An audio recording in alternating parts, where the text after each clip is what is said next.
ಚಿಕ್ಕಮಗಳೂರು ಜಿಲ್ಲೆಯ ಕಡೂರು ತಾಲೂಕಿನ ಬೀರೂರಿನ ಮೈಲಾರಲಿಂಗೇಶ್ವರ ಸ್ವಾಮಿ ದೇವಸ್ಥಾನ ಅರ್ಚಕ ದಶರಥ ಪೂಜಾರ್ ಅವರಿಂದ ಕಾರಣಿಕ ನುಡಿದರು. ಇಟ್ಟ ರಾಮನ ಬಾಣಕ್ಕೆ ಹುಸಿ ಇಲ್ಲ, ಧರ್ಮ ಅಧರ್ಮ ಸಂಕಷ್ಟವಾಯಿತು, ವಿಶ್ವಕ್ಕೆ ಶಾಂತಿಯ ಭಂಗವಾಯಿತು, ಧರೆಗೆ ವರುಣನ ಆಗಮನವಾಯಿತು, ಸರ್ವರು ಎಚ್ಚರದಿಂದಿರಬೇಕು ಪರಾಕ್ ಅಂತ ಕಾರಣಿಕ ನುಡಿಯಲಾಗಿದೆ.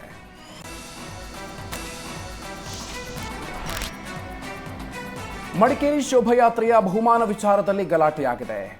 ಕರವಲೆ ಭಗವತಿ ಮಂಟಪ ಸಮಿತಿ ಸದಸ್ಯರು ವೇದಿಕೆಗೆ ನುಗ್ಗಿ ಗಲಾಟೆ ಮಾಡಿದ್ದಾರೆ. ವೇದಿಕೆ ಮೇಲಿದ್ದ ಪ್ರಶಸ್ತಿ ಫಲಕ ಇತರೆ ವಸ್ತುಗಳನ್ನು ಕಿತ್ತೆಸೆದಿದ್ದಾರೆ. ಈ ಸಂದರ್ಭದಲ್ಲಿ ಪೊಲೀಸರು ಲಘು ಲಾಠಿ ಪ್ರಹಾರ ನಡೆಸಿದ್ದಾರೆ.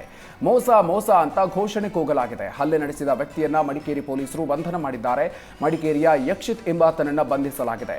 ಪ್ರಶಸ್ತಿ ವಿಷಯದಲ್ಲಿ ಅಸಮಾಧಾನವಾಗಿ ಗಲಾಟೆ ಆಗ್ತಾ ಇತ್ತು. ಇದನ್ನು ನಿಯಂತ್ರಿಸಲು ಹೋದ ಡಿವೈಎಸ್ಪಿ ಮೇಲೆ ಹಲ್ಲೆಯನ್ನ ಮಾಡಿದ್ದಾರೆ.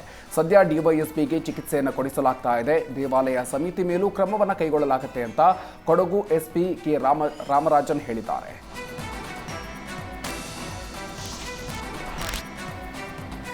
ರಾಜ್ಯದ 20ಕ್ಕೂ ಹೆಚ್ಚು ಜಿಲ್ಲೆಗಳಲ್ಲಿ ಅಕ್ಟೋಬರ್ 9ರವರೆಗೆ ಮಳೆಯಾಗಲಿದೆ ಅಂತ ಹವಾಮಾನ ಇಲಾಖೆ ಮುನ್ಸೂಚನೆ ನೀಡಿದೆ. ಬಂಗಾಳ ಕೊಲ್ಲಿಯಲ್ಲಿ ಚಂಡಮಾರುತ ಹಿನ್ನೆಲೆ ಒಡಿಶಾ, ಆಂಧ್ರಪ್ರದೇಶ ಸೇರಿ ಹಲವು ರಾಜ್ಯಗಳಲ್ಲಿ ಭಾರೀ ಮಳೆಯಾಗುವ ಸಾಧ್ಯತೆ ಇದೆ. ಹೀಗಾಗಿ ದಕ್ಷಿಣ ಕನ್ನಡ, ಉಡುಪಿ, ಉತ್ತರ ಕನ್ನಡ, ಬಾಗಲಕೋಟೆ, ಬೆಳಗಾವಿ, ಬೀದರ್, ಧಾರವಾಡ, ಗದಗ, ಹಾವೇರಿ, ಕಲಬುರಗಿ, ಕೊಪ್ಪಳ, ರಾಯಚೂರು, ವಿಜಯನಗರ, ಯಾದಗಿರಿಯಲ್ಲಿ ಮಳೆ ಆಗಲಿದೆ ಅಂತ ಹವಾಮಾನ ಇಲಾಖೆ ಮುನ್ಸೂಚನೆ ಕೊಟ್ಟಿದೆ.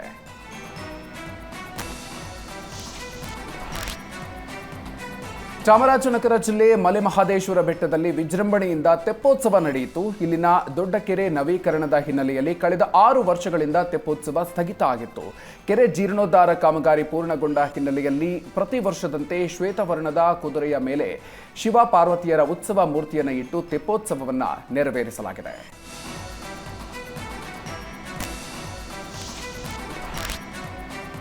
ಸಿಲಿಕಾನ್ ಸಿಟಿ ಬೆಂಗಳೂರಿನಲ್ಲಿ ಮತ್ತೆ ಚಿರತೆ ಪ್ರತ್ಯಕ್ಷ ಆಗಿದೆ. ಕನಕಪುರ ರಸ್ತೆಯ ತುರುಹಳ್ಳಿ ಫಾರೆಸ್ಟ್ನಲ್ಲಿ ಚಿರತೆ ಕಾಣಿಸಿಕೊಂಡಿದ್ದು, ಸ್ಥಳೀಯರ ಮೊಬೈಲ್ನಲ್ಲಿ ಚಿರತೆ ಫೋಟೋ ಸೆರೆಯಾಗಿದೆ.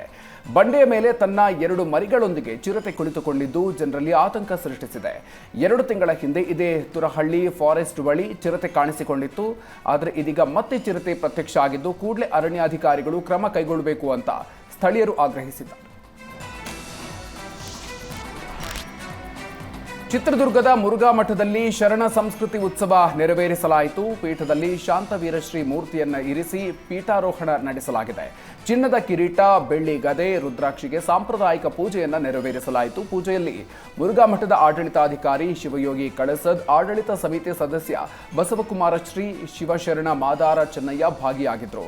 ಶಿವಮೂರ್ತಿ ಮುರುಘಾ ಶರಣರ ವಿರುದ್ಧ ಪೋಕ್ಸೋ ಕೇಸ್ ಹಿನ್ನೆಲೆ 3ನೇ ವರ್ಷ ಮುರುಘಾ ಶ್ರೀ ಅನುಪಸ್ಥಿತಿಯಲ್ಲಿ ಪೀಠಾರೋಹಣ ಮಾಡಲಾಗಿದೆ.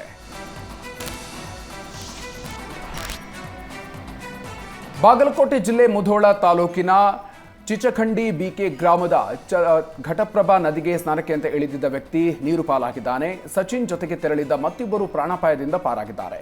ಅಲ್ಲೇ ಇದ್ದ ಮಹಿಳೆಯರು ಸೀರೆ ಎಸೆದು ಇಬ್ಬರನ್ನ ಬಚಾವ್ ಮಾಡಿದ್ದಾರೆ. ನೀರಲ್ಲಿ ಕೊಚ್ಚಿ ಹೋಗಿರುವ ಸಚಿನ್ ಶವಕ್ಕಾಗಿ ಅಗ್ನಿಶಾಮಕ ದಳದಿಂದ ಶೋಧ ಕಾರ್ಯ ಮುಂದುವರೆದಿದೆ. ಸದ್ಯ ಮುಧೋಳ ಪೊಲೀಸ್ ಠಾಣೆಯಲ್ಲಿ ಪ್ರಕರಣ ದಾಖಲಾಗಿದೆ. ಉಡುಪಿ ಉಚ್ಚಿಲ ದಸರಾಕ್ಕೆ ವೈಭವದ ತೆರೆ ಬಿದ್ದಿದೆ. ಮಹಾಲಕ್ಷ್ಮಿ ದೇಗುಲದಲ್ಲಿ ಆರಾಧಿಸಲ್ಪಟ್ಟ ನವದುರ್ಗೆಯರು ಮತ್ತು ಶಾರದಾ ಮಾತೆಯನ್ನ ವೈಭವದ ಮೆರವಣಿಗೆ ಮಾಡಿ ಸಮುದ್ರದಲ್ಲಿ ಜಲಸ್ತಂಭನ ಮಾಡಲಾಯಿತು. ಮೆರವಣಿಗೆಯ ನಂತರ ಕಾಪು ಕಡಲ ಕಿನಾರೆಯಲ್ಲಿ ಮೂರ್ತಿಗಳನ್ನು ಇಟ್ಟು ಗಂಗಾರತಿ ನಡೆಯಿತು. ಕಾಶಿಯಿಂದ ಬಂದ ತಂಡ ಶಂಖನಾದ, ಧೂಪ ಸಹಿತ ದೀಪ ಮತ್ತು ಕರ್ಪೂರ ಆರತಿಯನ್ನ ಶಾಸ್ತ್ರೋಕ್ತವಾಗಿ ದೇವರಿಗೆ ಬೆಳಗಿದ್ರು. ಸಮುದ್ರದಲ್ಲಿ ನಿಲ್ಲಿಸಿದ್ದ ಬೋಟುಗಳಲ್ಲೇ ಸಿಡಿಮದ್ದು ಪ್ರದರ್ಶನ ನಡೆಯಿತು. ಇನ್ನು ಡ್ರೋನ್ ಮೂಲಕ ಪುಷ್ಪ ವೃಷ್ಟಿ ಮಾಡಿ ಮೂರ್ತಿಗಳನ್ನು ಜಲಸ್ತಂಭನ ಮಾಡಲಾಯಿತು. ಜಿಲ್ಲಾಧಿಕಾರಿ ಸ್ವರೂಪ, ಶಾಸಕರಾದ ಗುರ್ಮಿ ಸುರೇಶ್ ಶೆಟ್ಟಿ, ಯಶ್ಪಾಲ್ ಸುವರ್ಣ, ನಾಡೋಜ ಜಿ ಶಂಕರ್ ಸೇರಿದಂತೆ ಸಾವಿರಾರು ಜನ ಈ ಕಾರ್ಯಕ್ರಮದಲ್ಲಿ ಪಾಲ್ಗೊಂಡಿದ್ದರು.